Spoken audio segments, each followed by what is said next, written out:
So in addition to being able to find those measures of central tendency, there's a new component here where we want to be able to find a missing value when we actually already know what the mean is. Okay, so this is something you guys actually like to be able to do if you're trying to say, hey, I really want to make sure I have an A by the end of the semester. What do I need to get on my next test to make that happen? That's exactly what this is about to do. So let's just take a look at Alonzo's case here. He's already taken 3 tests, and he's about to take the 4th one. So we don't know what that 4th one is yet. But he wants to have that average of an 80%.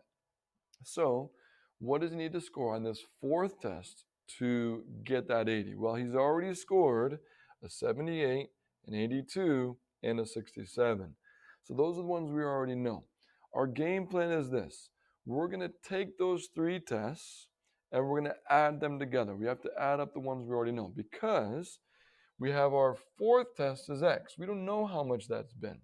So in order to find the mean, remember you learned this back in middle school, in order to find the mean, you added them all together and you divided by the total, right? So that's exactly what we're doing. We're taking the 4th test, that's x, that we don't know, adding together with all of the other ones, the sum of these guys, right?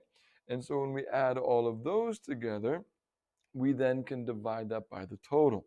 So take a second real quick with a calculator off to the side and go ahead and add those 3 test scores together. So you've added those tests together, and as you can see, you get 227.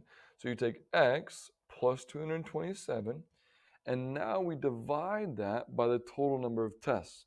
A big mistake made here is that people write down 3. It's not 3 because this includes the 4th one that we're about to take. So it's going to be divided by 4. And then normally this is where we say, well, it's not giving me an answer. I don't know what it is. We already know the answer. We already know that his average needs to be 80%. So we take the average that we're shooting for and we set that equal to 80. So to solve this,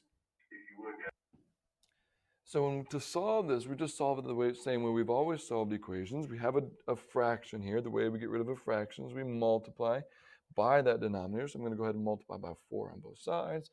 The 4's cancel out, so we're left with x plus 227 equals 320 over here. So now if we subtract that over, all we have to do is subtract the 227 over from both sides. Okay, whoops, I missed a 2 there. Let me back that up.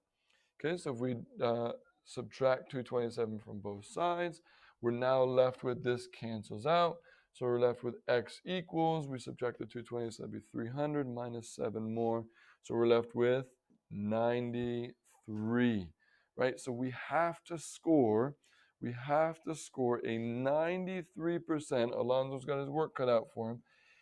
He has to score a 93% in order for that average to be an 80% overall. So you've got some practice problems there. I want you to try these out in the same way.